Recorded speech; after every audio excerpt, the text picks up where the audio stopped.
بسم اللہ الرحمن الرحیم۔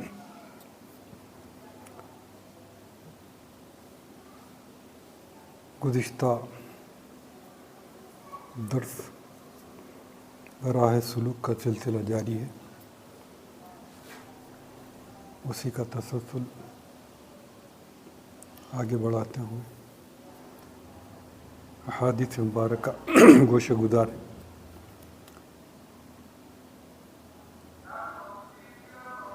حضرت معروف کرخی رحمہ اللہ تعالی عنہ نے فرمایا، اللہ تعالیٰ کی محبت و الفت میں پروان چڑھے نوجوانوں کی 3 نشانیاں ہیں۔ بغیر کسی خوف و ڈر کے وفا کرتے ہیں، بغیر مبالغے کی تعریف کرتے ہیں، بغیر سوال کے عطا کرتے ہیں۔ دوسرا، حضرت معروف کرخی رحمہ اللہ تعالی عنہ سے محبت کے بارے میں پوچھا گیا تو آپ نے فرمایا، یہ کوئی مخلوق کی تعلیم کا نام نہیں ہے، بلکہ یہ تو حق تعالیٰ کے تحفوں میں سے ایک تحفہ اور اس کا فضل ہے۔ اور ایک حدیث میں حضرت یحییٰ بن معاذ رازی رحمہ اللہ نے فرمایا، جس قدر تم اللہ سے محبت کرو گے اسی قدر مخلوق خدا تم سے محبت کرے گی، اور جس قدر تم اللہ سے خوف کھاؤ گے اسی طرح مخلوق خدا تم سے خوف کھائے گی، اور جس قدر اللہ کے احکام کی پابندی کرو گے اسی قدر مخلوق خدا تمہیں حکم کی تعمیل کرے گی، تمہارے حکم کی تعمیل کرے گی۔ حضرت شیخ ابو یعقوب نہر جوری رحمہ اللہ تعالی عنہ بیان فرماتے ہیں کہ میں نے ابو یعقوب سوسی رحمہ اللہ سے پوچھا، کیا عارف اللہ تعالیٰ کے سوا کسی اور چیز کے نہ ملنے پر بھی افسوس کرتا ہے؟ انہوں نے فرمایا، کیا اسے اللہ کے سوا کوئی اور چیز دکھائی دیتی ہے کوئی اس پر افسوس کرے؟ میں نے عرض کیا، پھر اسے دنیا کی اشیاء کو کس نگاہ سے دیکھنا چاہیے؟ فرمایا، زوال و فنا کی نگاہ سے۔ امام قشیری رحمہ اللہ تعالیٰ عنہ سے روایت بیان کرتے ہیں کہ اللہ تعالیٰ نے داؤد علیہ السلام کی طرف وحی کی کہ اگر وہ لوگ جو مجھ سے منہ موڑ لیتے ہیں یہ جان لیں کہ میں ان کا کیسے انتظار کر رہا ہوں اور ان پر کیسے مہربانی کرنے والا ہوں اور ان کی معصیت کاریوں کو ترک کرنے کو کتنا پسند کرتا ہوں، تو میرے شوق میں مر جائیں اور ان کے جوڑ میری محبت کی وجہ سے منقطع ہو جائیں۔ اے داؤد، یہ میرا ارادہ ان لوگوں کے متعلق ہے جو مجھ سے منہ موڑتے ہیں، پھر جو لوگ میری طرف آتے ہیں ان کے ساتھ میرا ارادہ کیا ہوگا؟ امام قشیری رحمہ اللہ تعالی عنہ بیان فرماتے ہیں کہ میری پیروی مروی ہے کہ عارف چونکہ ذکر اللہ کے ساتھ انس حاصل کر چکا ہوتا ہے، اس لیے اللہ کا انس اس کو مخلوق سے مستغنی کر دیتا ہے اور اللہ کے سامنے ذلیل رہتا ہے، اس لیے اللہ اسے مخلوق میں معزز بنا دیتا ہے۔ امام قشیری رحمہ اللہ سے بیان کرتے ہیں کہ کسی صوفی سے مروی ہے کہ جس نے اللہ کو پہچان لیا وہ دنیا میں زندہ رہنے سے تنگ آ جاتا ہے، اور دنیا اس قدر وسعت کے باوجود اس کے لیے تنگ معلوم ہوتی ہے۔ حضرت جعفر رحمہ اللہ نے سمنون رحمہ اللہ سے روایت کی کہ محبت کرنے والے دنیا اور آخرت کا شرف حاصل کریں گے، کیونکہ حضور نبی اکرم صلی اللہ تعالی وسلم نے متفق علیہ حدیث میں فرمایا، المرء مع من احب، انسان اسی کے ساتھ ہوتا ہے جس سے اسے محبت ہو، لہذا وہ اللہ کے ساتھ ہوئے۔ حضرت عبداللہ انصاری نے الحسین انصاری رحمہ اللہ سے روایت کی کہ میں نے خواب میں دیکھا کہ گویا قیامت برپا ہے اور ایک شخص عرش کے نیچے کھڑا ہے، اللہ تعالیٰ فرشتوں سے پوچھتا ہے، یہ کون ہے؟ فرشتے جواب دیتے ہیں کہ اللہ کو بہتر معلوم ہے۔ اللہ تعالیٰ فرماتا ہے، یہ معروف کرخی ہے، یہ میری محبت میں مدہوش ہے، اب وہ میری ملاقات کے بغیر ہوش میں نہیں آ سکتا۔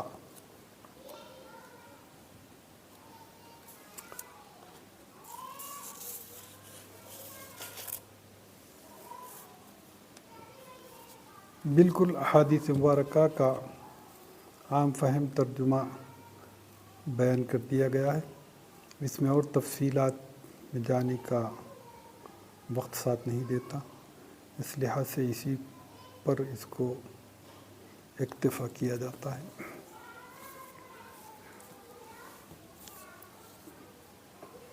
یہ متواتر احادیث مبارکہ اور قرآن پاک کی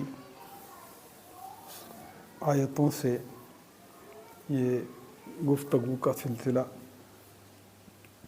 جاری ہوا، اور بہت سے کم فہم لوگ، علم سے دور رہنے والے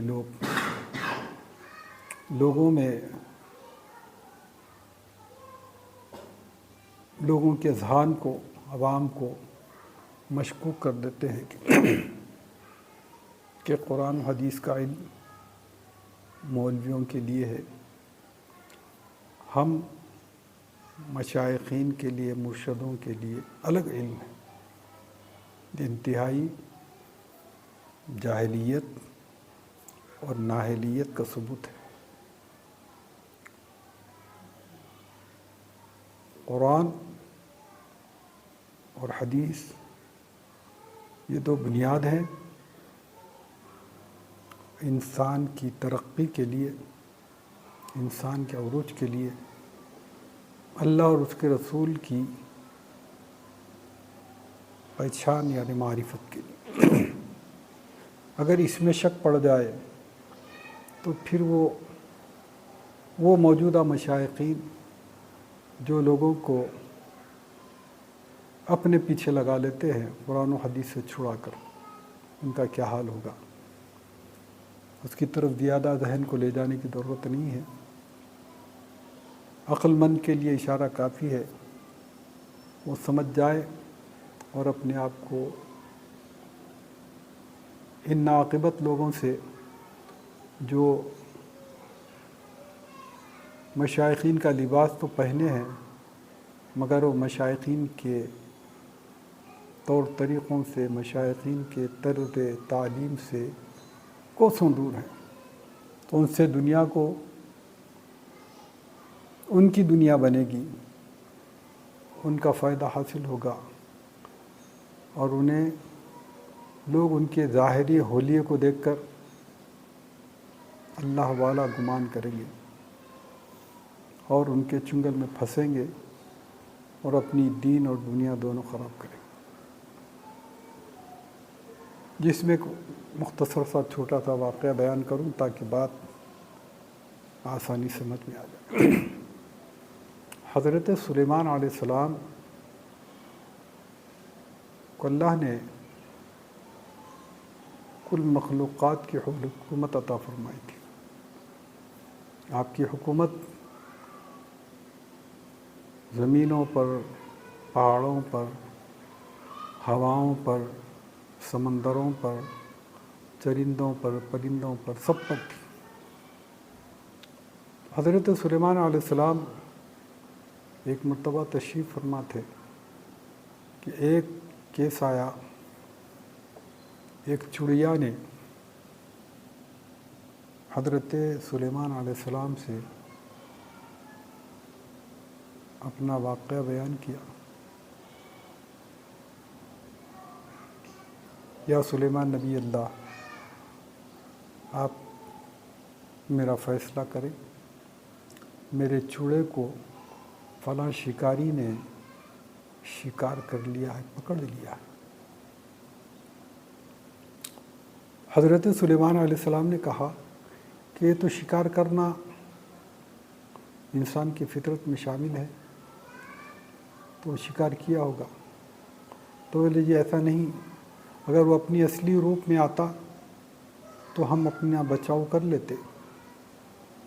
وہ اصلی روپ میں نہیں، شکاری کے روپ میں نہیں تھا، بلکہ وہ مولوی کے روپ میں تھا، مرشد کے روپ میں تھا، مشائخ کے روپ میں تھا، اللہ والے کا لباس اختیار کیا رہا تھا، اور ہم دونوں یہ سمجھ بیٹھے کہ یہ اللہ والا ہے، یہ مولوی ہے، یہ بھولا بھالا ہے، ہم کو اس سے کیا اثر ہوگا۔ وہ ہم سے کیا دشمنی رکھے گا، ہمیں کیا پکڑے گا؟ ہم اس کے ظاہری حلیے کو دیکھ کر ہم مغالطے میں رہ گئے اور وہ غفلت سے میرے چوڑے کو پکڑ لیا، میں بھاگ گئی، اڑ گئی، نہیں تو میں بھی گرفتار ہو جاتی۔ تو حضرت سلیمان علیہ السلام نے کہا بلاؤ لاؤ، اس کون ہے اس کا شکاری؟ شکار کیا، اس کو شکاری کو حاضر کیا گیا۔ تو حضرت سلیمان علیہ السلام نے پوچھا کیا یہ سچ کہتی ہے کہ تم نے اس کے شوہر کو شکار کر لیا ہے، پکڑ لیا ہے؟ تو شکاری نے کہا یا نبی اللہ، یہ تو میرا طریقہ ہے، میری زندگی ہے، میں شکار کرتا ہوں، اسی سے روٹی کماتا ہوں، اسی سے کھاتا ہوں اور اسی پر اپنی زندگی کرتا ہوں، تو یہ تو میرا روز کا مشغلہ ہے۔ تو اس پر حضرت موسیٰ علیہ السلام نے کہا اے چڑیا، یہ تو سچ کہہ رہا ہے۔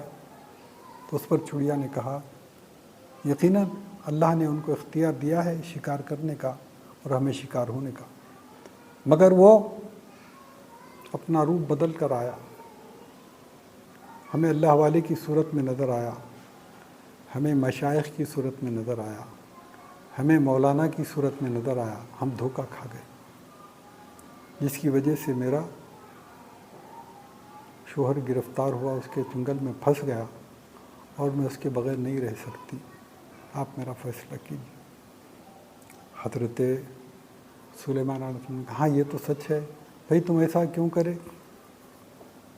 اس شکاری سے حضرت سلیمان علیہ السلام نے پوچھا کہ تم نے شکار کرنا ہی تھا تو اپنا تیر، اپنے اوزار، اپنی ساری چیزیں لے کر جنگل کو جاتے، تمہارے مقدر کا شکار ہے تو مل جاتا، کوئی تمہارے بچاؤ کرنا چاہتا تو بچاؤ کر لیتا، مگر تم نے اپنا حلیہ کیوں بدلا، تم دھوکہ کیوں دیے؟ اب وہ شرمندہ ہو گیا، بلا مجھ سے غلطی ہو گئی، تو بولے اس کی سزا تو ملے گی تمہیں، اس کے چوڑے کو فوراً چھوڑ دو، آزاد کر دو۔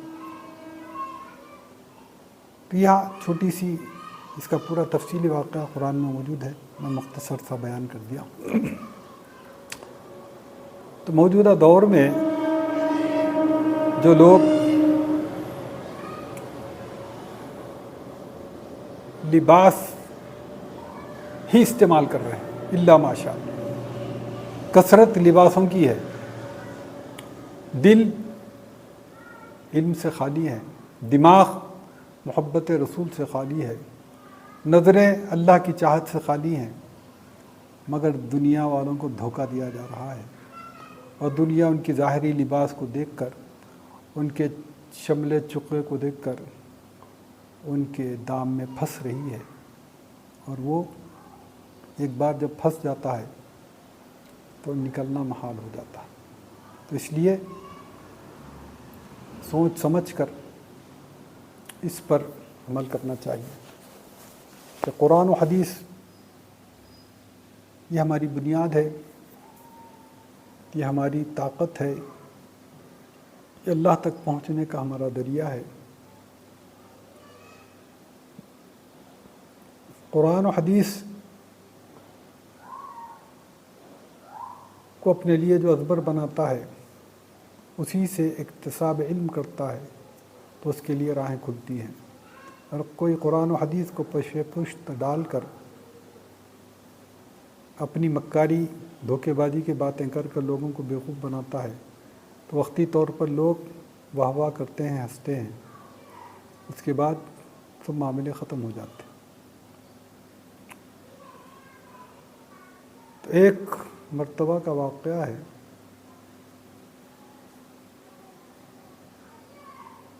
ہمارے طالب علمی کے دور کی بات ہے۔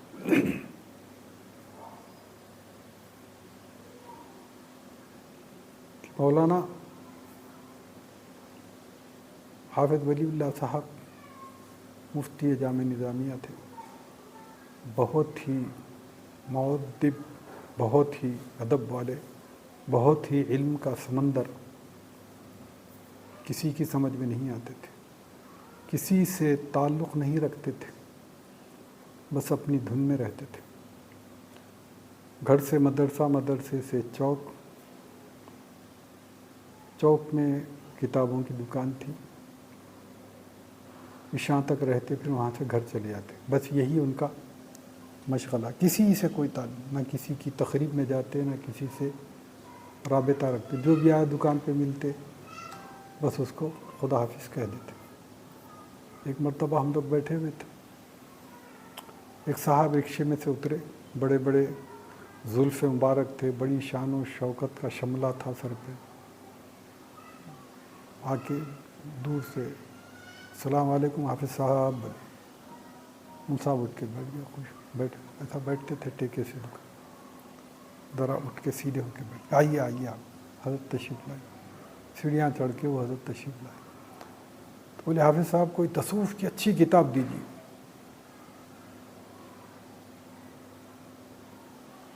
مولانا مفتی جامع نظامیہ تھے، حدیث پر، علم معقولات پر، علم کلام پر، تفسیر پر، ہر چیز پر عبور تھا، مگر کسی کے سامنے ظاہر نہیں ہوتے تھے کہ میں اتنا بڑا عالم ہوں، اپنے آپ کو چھپائے رکھتے تھے، عام انداز میں بات کرتے۔ تو بولے حمید وہ جوزدان میں، لال جوزدان میں قرآن ہے، اس کو صاف کر کے حضرت کو دے ڈالو۔ میں جھٹک کے کر کے صاف کر کے، چھوٹی عمر تھی میری 15-16 سال کی، میں نے اس کو حضرت کو پیش کیا۔ ارے بولے حافظ صاحب یہ تو قرآن ہے، تو بولے یہی تو تصوف ہے، جو قرآن اور حدیث سے ماخوذ نہیں ہوتا اس کو تصوف نہیں کہتے، تصوف بنیاد ہے قرآن و حدیث، اور موجودہ دور میں لوگ قرآن پڑھنا تو دور کی بات ہے، حدیث سننا تو دور کی بات ہے، مکاری کے باتاں ہوندے چتے باتاں کر لیتے، لوگوں کو گمراہ کرتے ہیں، ان کی شہوتوں کو اجاگر کرتے ہیں، نفس کو ابھارتے ہیں۔ نفس چاہتا ہی ہے بیہودے اور بدتمیزی کی باتیں ہو، نفس نہیں چاہتا کہ اللہ کا راستہ ملے، اللہ کے بندے کو اللہ تک جانے کا راہیں فراہم کیے جائیں، وہ تو ہتھ کنڈے اٹکاتا ہے، رکاوٹیں پیدا کرتا ہے۔ خیر وہ بیچارے جو ہے شرمندے ہو کے بولے میں پھر آتا ہوں، بول کے اتر گئے، وہ صاحب چلے گئے۔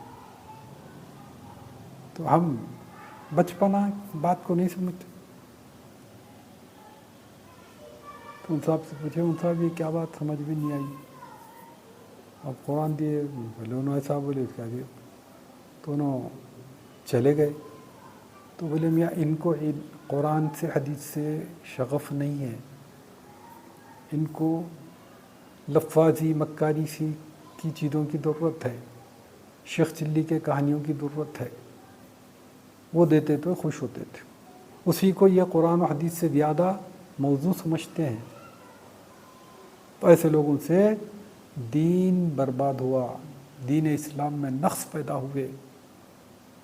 اگر ہمارے اکابرین نے ہر دور میں دین کی حفاظت فرمائے، دین کے لیے ہر بڑی سے بڑی قربانی دیے تاکہ دین بچا رہے، اپنی پرواہ نہیں کیے، مگر موجودہ دور میں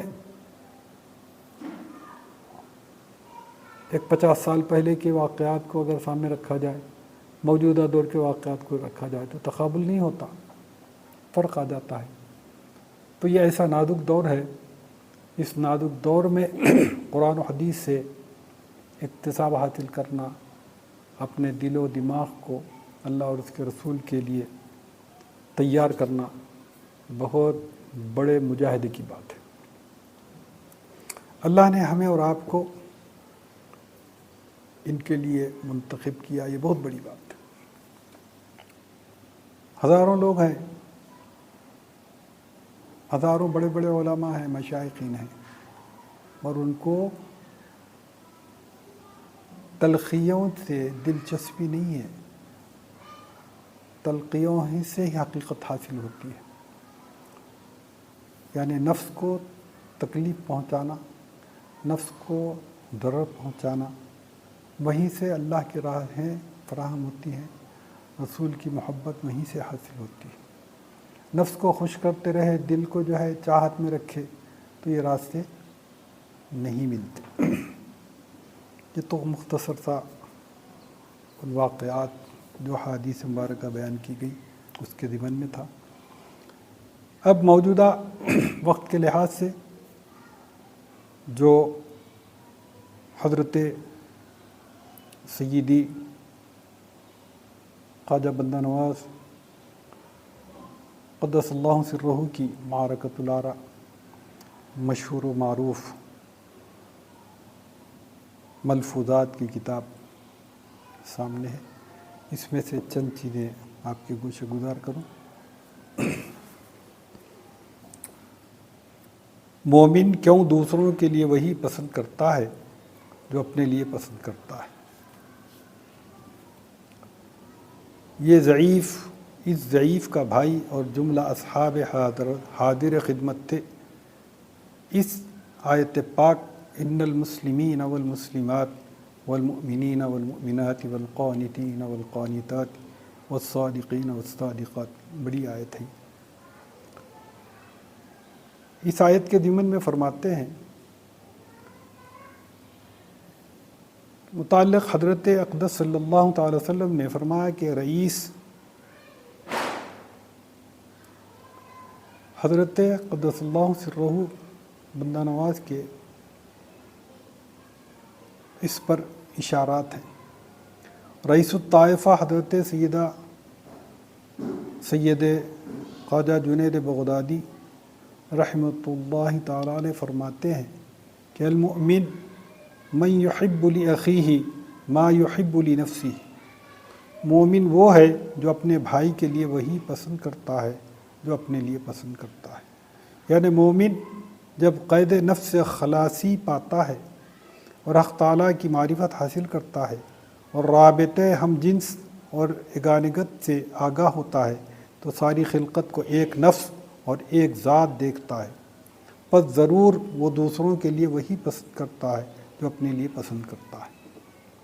اس کی تفصیل بہت ہے اور مختصراً یہ کہ حضرت بندہ نواز بھی جو ہے اپنے بزرگوں کی طرف اوپر کی طرف حضرت جنید بغدادی کے ارشادات کو تفہیم کے طور پر پیش کر دی۔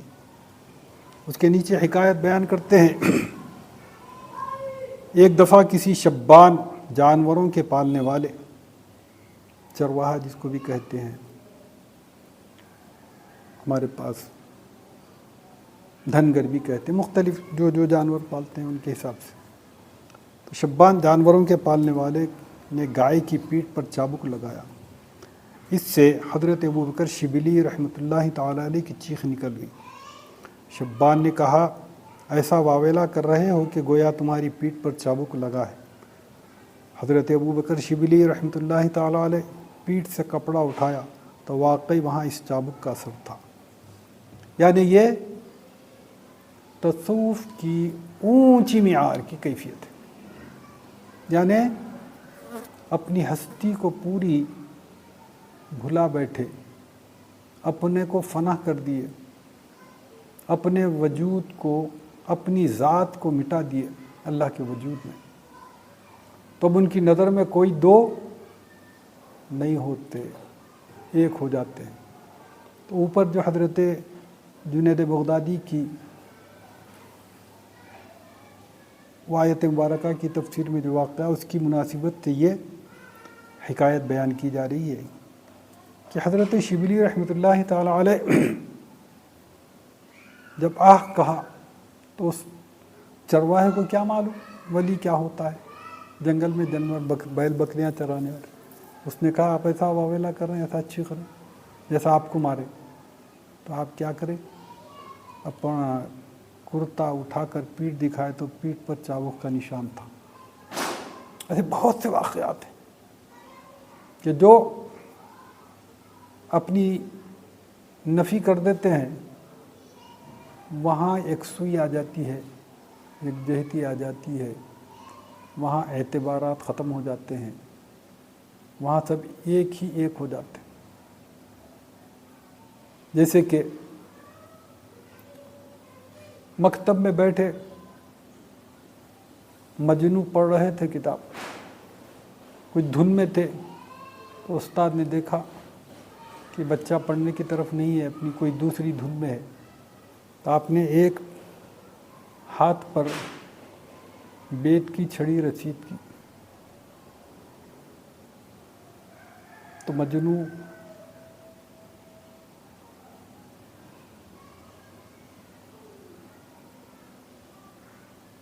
کے ہاتھ پر جیسے بیت کی چھڑی کے اول آئے، ویسے ہی دوسری جگہ سے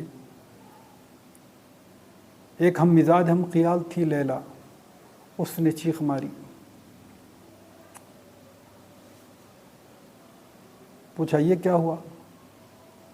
تو ہاتھ بتا دی، میرے ہاتھ پر کسی نے مارا ہے، حالانکہ کوئی بھی نہیں مارے۔ تو یہ رابطے ایسے ہوتے ہیں، ایسے بہت سے واقعات ملتے ہیں بزرگوں کے، تو جو اپنی نفی کرتے ہیں وہ اللہ کے ہو جاتے ہیں۔ یہ گفتگو کی، یہ تعلیمات کا مقصد ہی یہ ہے کہ ہم اپنے آپ کو بھلاتے چلے جائیں، ہم اپنے آپ کو اللہ کے حوالے کر دیں۔ اللہ ہی ہے، باقی کچھ نہیں ہے، ہم عارضی طور پہ آئے ہیں اور چلے جائیں گے۔ دوسری حکایت میں بیان کرتے ہیں کہ ایک عاشق تھا جس کی معشوق کے پاؤں میں بچھو نے ڈنک لگایا۔ عاشق کے پاؤں میں اسی جگہ درد اٹھا اور فریاد کرنے لگا، حالانکہ وہ دور تھا اور معشوق کی اسے کچھ خبر نہیں تھی۔ جب تحقیق کی گئی تو معلوم ہوا کہ معشوق کے پاؤں میں بچھو نے ڈنک لگایا تھا اور عاشق کے پاؤں میں اسی مقام پر درد ہو رہا تھا۔ یہ فنائیت کی باتیں ہیں، یہ اونچی معیار کی باتیں ہیں، یہ دوئی ختم ہونے کی علامتیں ہیں۔ جہاں دوئی ختم ہو جاتی ہے وہاں سارے جھگڑے ختم ہو جاتے ہیں۔ تو اس لیے ہر ذرے ذرے میں ان کو اللہ نظر آتا ہے جو اپنی نفی کر دیتے ہیں۔ اب نفی کے روپ میں باتاں بنا کے لوگوں کو بیوقوف بناتے ہیں، تو ان کا حال اللہ ہی جانے کیا ہے۔ ہر چیز کا ایک ظاہر اور ایک باطن ہے۔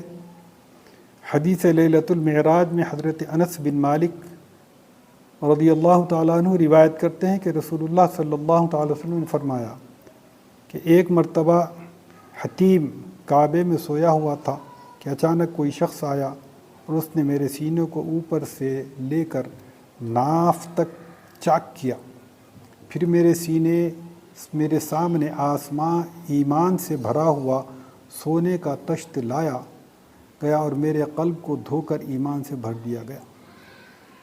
حضرت اقدس یعنی بندہ نواز رحمۃ اللہ تعالی نے فرمایا کہ اس کے کیا معنی ہیں کہ ایمان سے بھرا ہوا، کیا ایمان کوئی مادی چیز ہے جسے تشت میں بھرا جا سکے؟ علماء کرام اسے متشابہات میں شمار کرتے ہیں اور اس کے حقیقی معنی سمجھنے سے قاصر ہیں۔ جاننا چاہیے کہ ہر چیز موجود ہے، اس کا ایک ظاہر ہے اور ایک باطن۔ مثال کے طور پر ایک شخص نے خواب میں دیکھا کہ یہ ایک خوبصورت عورت نے اسے کچھ شکر، پانی اور طعام دیا۔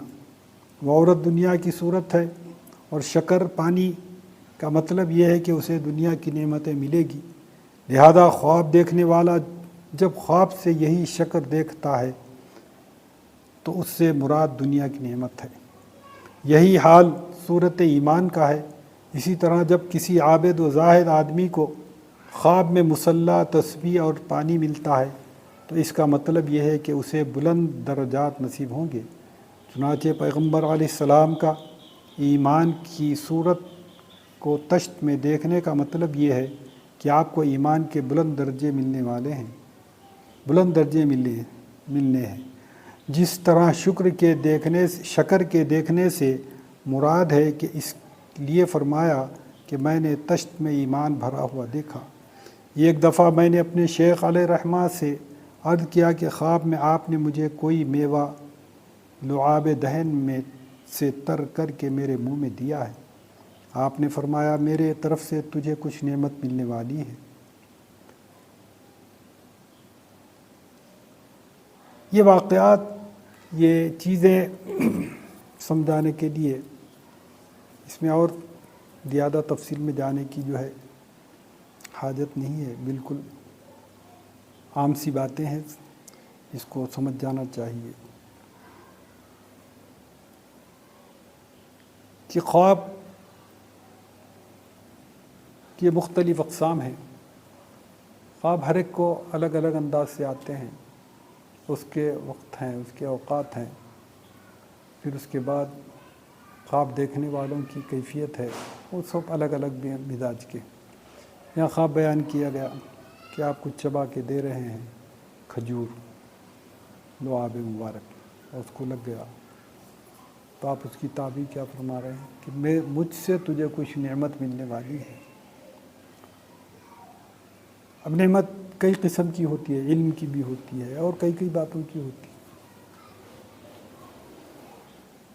تو اس کے خواب کی تعبیریں، خواب جو پڑھتے ہیں وہ اپنے آپ میں ان کو محسوسات میں لانا، کسی کے سامنے بھی اپنے خواب بیان نہیں کرنا. ہاں تمہیں اتنا یقین ہو جائے کہ تم اس خواب کا جس کے سامنے بھی اظہار کریں گے کہ وہ متحمل ہے، وہ خواب کی تعبیر دے سکتا ہے، تو اس کے سامنے بیان کرنا. ہر ایک کو خواب بیان نہیں کرنا چاہیے، اس میں کیفیات بدل جاتے ہیں. فضیلت اہل بیت رضوان اللہ تعالی علیہم اجمعین. حضرت اقدس حضرت بندہ نواز نے فرمایا کہ بہت لوگ امیر المؤمنین حضرت مولا کائنات سیدنا علی کرم اللہ وجہہ کی شان میں مبالغہ کرتے ہیں اور نبی اور خدا کہتے ہیں. ان لوگوں کے بہت گروہ ہیں جن کا نام غرابیہ، صحابیہ، حابیہ ہے. ہر گروہ کے مختلف عقائد ہیں جن کا ذکر باعث طوالت ہوگا، یعنی روک دیا گیا ہے. لیکن مذہب حق یہ ہے کہ امیر المؤمنین حضرت سیدنا ابوبکر صدیق رضی اللہ تعالیٰ عنہ سب صحابہ سے افضل ہیں. یہ کون فرما رہے ہیں؟ حضرت بندہ نواز رحمۃ اللہ تعالیٰ. آپ کے بعد حضرت سیدنا عمر فاروق رضی اللہ تعالیٰ عنہ، آپ کے بعد حضرت عثمان غنی رضی اللہ تعالیٰ عنہ، آپ کے بعد حضرت مولا کائنات علی رضی اللہ تعالیٰ عنہ کا درجہ ہے. یہ ترتیب حضرت بندہ نواز فرما رہے ہیں. اور بہت سے جہلا حضرت بندہ نواز کو بھی شیعہ کہتے ہیں، رافضی کہتے ہیں. انتہائی جاہلیت کی بات ہے کہ یہاں اپنے زبان مبارک سے حضرت بندہ نواز خود فرما رہے ہیں کہ میں اس ترتیب سے صحابہ کا مقام و مرتبہ سمجھتا ہوں. اب ان کے معیار علم کو کون پہنچ سکے گا؟ اس دور کے چند چھوٹی موٹی جو دو چار کتابیں پڑھ لے کے ان کو ان کے خلاف ان کے خلاف ان کو لڑاتے پھرتے. تو یہ شیطان کا کام ہے، اللہ والوں کا کام نہیں ہے.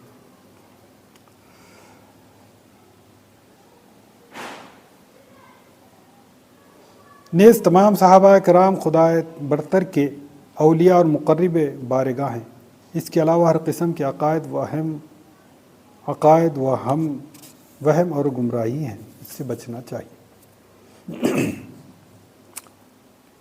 حضرت علی کے اعداء یعنی مخالفین کون کون سے گروہ ہیں؟ اس کے بعد فرمایا کہ حضرت مولا کائنات سیدنا علی رضی اللہ تعالیٰ عنہ کے دشمن 4 گروہ ہیں: بنی امیہ، یزیدیہ، مردانیہ اور خوارجیہ. جب جنگ صفین میں حضرت سیدنا علی رضی اللہ تعالیٰ عنہ کی فتح ہونے لگی تو امیر معاویہ نے عمر بن عاص سے مشورہ کیا، اس کی فتح قریب ہے، اب کیا کرنا چاہیے؟ عمر بن عاص نے کہا کہ قرآن مجید کو نیزوں پر باندھ کر حکم بنایا جائے اور یہ کہا جائے کہ ہمارے اور آپ کے درمیان قرآن حکم ہے، یعنی قرآن کا فیصلہ دونوں کو منظور ہونا چاہیے. یہ تدبیر چلے اور یہ مکاری سے کامیابی میں رخنے پیدا کرے. اس کی بہت لمبی تفصیل ہے، ہم مختصر کا واقعہ بیان کر دیا ہے. یہ دیکھ کر حضرت علی رضی اللہ تعالیٰ عنہ کی فوج میں سے 1000 آدمیوں نے حضرت علی سے کہا کہ بے شک انہوں نے انصاف کی بات کی ہے. غرض یہ کہ حضرت معاویہ کی طرف سے عمر بن عاص اور حضرت علی رضی اللہ تعالیٰ عنہ کی طرف سے حضرت ابو موسیٰ اشعری حکم مقرر ہوئے. معاہدے کے آخر میں حضرت علی رضی اللہ تعالیٰ عنہ نے لکھا: میں امیر المؤمنین علی بن ابی طالب. مخالفین نے کہا: اگر ہم آپ کو امیر المؤمنین سمجھتے تو مخالفت نہ کرتے. چنانچہ آپ نے بعد میں یہ لکھا کہ میں علی ابن ابی طالب، جس طرح صلح حدیبیہ کے وقت حضرت علی رضی اللہ تعالیٰ عنہ نے جو کاتب تھے لکھا تھا کہ میں محمد رسول اللہ، تو اس پر کفار مکہ نے کہا کہ اگر ہم آپ کو رسول سمجھتے مخالفت کیوں کرتے؟ چنانچہ آپ نے یہ لکھوایا میں محمد بن عبداللہ۔ لیکن بعد میں اس بات یعنی حکم کی تجویز پر کوفیوں نے اعتراض کیا۔ جب حضرت علی رضی اللہ تعالیٰ عنہ رضامند نہ ہوئے تو ان میں سے 30,000 آدمیوں نے حضرت علی کے خلاف خروج کیا۔ ان کے ساتھ لڑائی ہوئی اور سب کے سب مارے گئے۔ اس سے امیر معاویہ کو تقویت مل گئی۔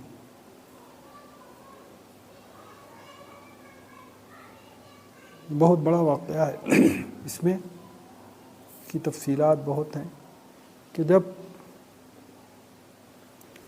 سرکار عالم صلی اللہ تعالی وسلم مدینے سے پھر حج کے ارادے سے آئے تھے تو صلح حدیبیہ وہیں ہوا، تو سب لوگوں نے راستہ روک دیا، بولا کہ ہم آپ کو مکے میں جانے نہیں دیں گے جب تک کہ آپ ہم سے معاہدہ نہیں کریں گے۔ تو حضور اپنے صحابہ کو لے کر حج کے ارادے سے آئے تھے، جنگ کے ارادے سے نہیں آئے تھے۔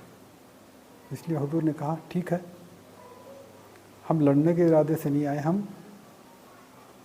ہماری نیت مکے کا طواف کرنا، حج کرنا ہے، تو ہم یہاں لڑائی جھگڑا کریں گے تو معاملے ہماری وہ نیت خراب ہو جاتی ہے۔ اس لیے رسول اللہ نے وہاں کہا کہ میں تمہاری ہر بات مان لیتا ہوں۔ تو ان لوگوں نے اپنے میمورنڈم پیش کیے، ایک کاغذ پر اپنے قواعد بنا کے پیش کیے، سرکار سب دیکھ لی، دیکھ کر کاغذ کے نیچے محمد رسول اللہ لکھ دی۔ تو اس وقت جو سامنے تھے ان لوگوں نے کہا کہ اگر ہم آپ کو رسول مان لیے تو جھگڑا ہی کہیں کا ہے، ہم آپ کو رسول نہیں مانتے اس لیے تو یہ بحث و مباحثے کر رہے ہیں، یہ آفتیں کھڑا کر رہے ہیں آپ۔ تو اس وقت میں سرکار مولا کائنات کو سرکار بلا کر بولے کہ علی میرا نام کاٹ کر لکھ دو۔ تو مولا کائنات فرمائے یا رسول اللہ جس کو مان چکا ہوں اس کو کاٹ کیسے سکتا ہوں، یہ مجھ سے نہیں ہو سکتا۔ تو پھر سرکار نے خود اپنے نام پر لکیر چلی پا مار کر محمد ابن عبداللہ لکھا، تو محضر لے لیے۔ تو حضور اس وقت سرکار عالم صلی اللہ تعالی وسلم فرمایا علی جب تمہارا دور خلافت آئے گا یہ لوگ تمہاری خلافت کا انکار کریں گے، اس وقت تم ان سے جہاد کرنا، جنگ کرنا، یہ وہی دور ہے۔ تو ان کے دور میں بھی لوگوں نے ان کی امیریت کو تسلیم نہیں کیا۔ یہ بڑی تاریخی اور علمی باتیں ہیں، اس کو اگر تفصیل سے بات کرتے بیٹھے تو عمریں گزر جاتی ہیں کہ واقعات ختم ہوتے نہیں۔ مختصراً یہاں یہ بیان کر دیا گیا۔ کوفی کبھی ان سے وفا کی امید نہیں رکھ سکتے، ہمیشہ بے وفائی کرتے ہیں، ان کی تاریخ۔ محبت اور دشمنی موروثی ہے۔ اس کے بعد حضرت اقدس سیدنا بندہ نواز رحمۃ اللہ تعالیٰ نے نصیحت فرمایا کہ حضرت صلی اللہ تعالی وسلم نے فرمایا الحب یتوارث والبغض یتوارث، محبت موروثی ہے اور دشمنی بھی موروثی ہے۔ حضرت معاویہ کا لشکر حضرت علی رضی اللہ تعالیٰ عنہ کے لشکر سے بہت زیادہ تھا، لیکن امیر المؤمنین حضرت حسین رضی اللہ تعالیٰ عنہ کے ساتھ 50 یا قدر زائد آدمی تھے، اور یزید کے ساتھ سارا جہاں تھا۔ اہل بیت کے دشمن زیادہ تر ان کے احباب میں سے تھے۔ اہل بیت کی امامت خفیہ تھی اور لوگ خفیہ ان سے بیعت کرتے تھے اور خراج ادا کرتے تھے، کیونکہ حضرت سیدنا علی رضی اللہ تعالیٰ عنہ کے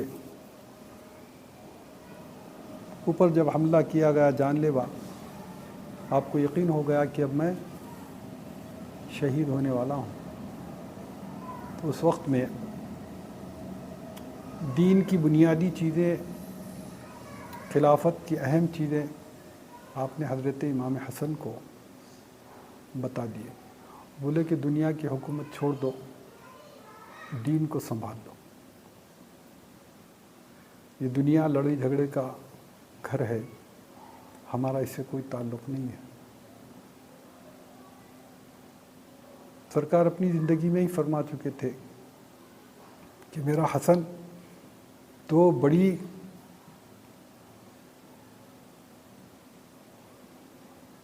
لوگوں میں صلح کروائے گا. یہ الگ الگ باتیں ہیں.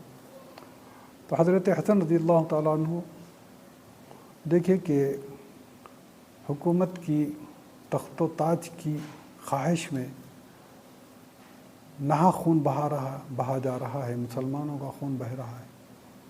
آپ نے کہا کہ یہ جھگڑا ہی نہ کو. تو آپ نے حضرت معاویہ کو صلح کر لی اور سب دے دیا.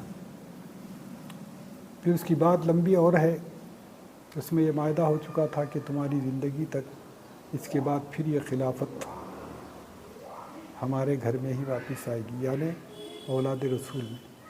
مگر وہاں فتنے پیدا ہو گئے، جدید حاوی ہو گیا، اور سارا واقعہ ہمارے سامنے موجود ہے. اس میں تفصیلات میں جانے کی گنجائش نہیں. تو یہ گروہ تھے جو اہل بیت کے مخالف تھے، ہمیشہ لڑائی جھگڑے پہ رہتے تھے. یہ 4 گروہ تھے جس میں بیان کیا گیا ہے. اور یہ خاندانی جھگڑے تھے. برسوں جو عربوں میں جو طریقہ تھا، برسوں لڑتے تھے وہی. سرکار کی موجودگی سے وہ سب چیزیں دب گئی تھیں. سرکار کے بعد پھر یہ چیزوں میں قوت پیدا ہو گئی.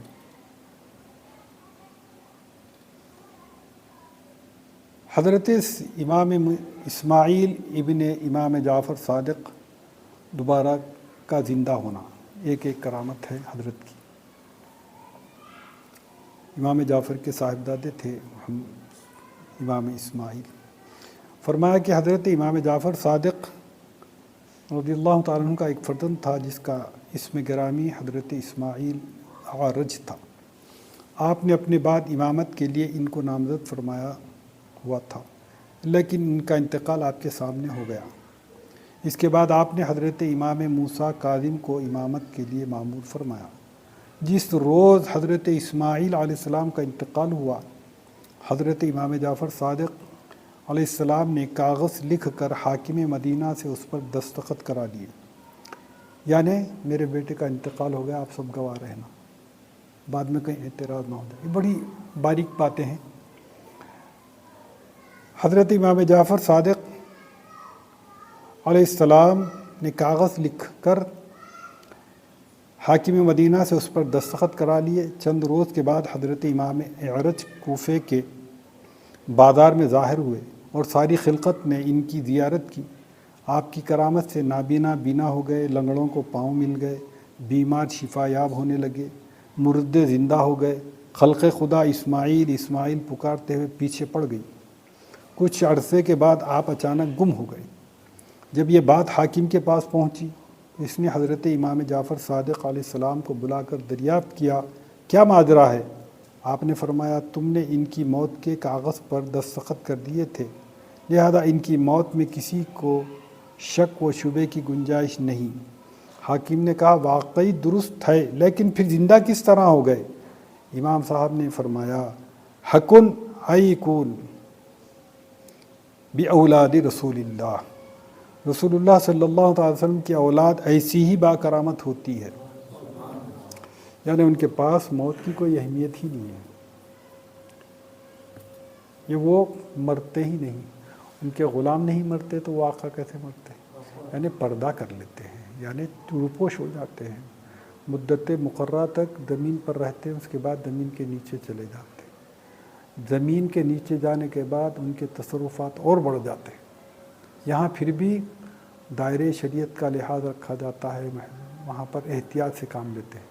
جب جسم سے روح نکل جاتی ہے تو شریعت کے دائرے سے باہر ہو جاتی ہے، اب وہ الطف ہو جاتی ہے اور اس کو اللہ زیادہ تصرفات دیتے ہیں، وہ جو چاہے کام کروا سکتے ہیں۔ تو روح کو پاکیزہ بنانا چاہیے، روح کو اللہ کے حوالے کرنا چاہیے اپنے آپ کو۔ تو کئی یہ چیزیں ہمیں یہ سننے سے واقعات، یہ ہمارے دل میں جذبہ پیدا ہوتا ہے کہ ہم بھی اپنی روح کو طاقتور بنائیں۔ جسم کثیف ہے، نحیف ہے، سڑنے گڑنے والا، اس کی اہمیت نہیں، اس کو کیسا بھی گزارو گزرتے جاتا ہے، مگر روح کو موت نہیں ہے۔ جسم کو موت ہے، جسم سے روح نکل جاتی ہے، جسم کو پیر دیا جاتا ہے، روح کو کہیں نہیں پیرا جاتا۔ روح اللہ کے پاس اس کا جو مقام ہوتا ہے اس حساب سے وہ موجود رہتی ہے۔ اللہ نیک اگر روح ہے تو روح کو یہ تصرف دیتے ہیں کہ جاؤ تم اپنے قربا میں، اپنے خاندان والوں میں، اپنے لوگوں میں مل جل کے آؤ۔ تو لوگوں کے خوابوں میں بھی آتے ہیں، لوگوں کے گھروں میں بھی نظر آتے ہیں، یہاں وہاں الگ پہلے ہیں۔ تو یہ مختصر سے چند واقعات بیان کیے گئے ہیں، اس سے ان باتوں کو ہم غور و فکر کرنا چاہیے، سوچنا چاہیے، تاکہ ہمارے نفس میں کمزوری آئے اور ہمارا نفس نادم ہو جائے اور ہم اللہ اور اس کے رسول کے طریقوں پر استقامت کے ساتھ آگے چلتے رہے۔ آخر دعوانا ان الحمد للہ رب العالمین۔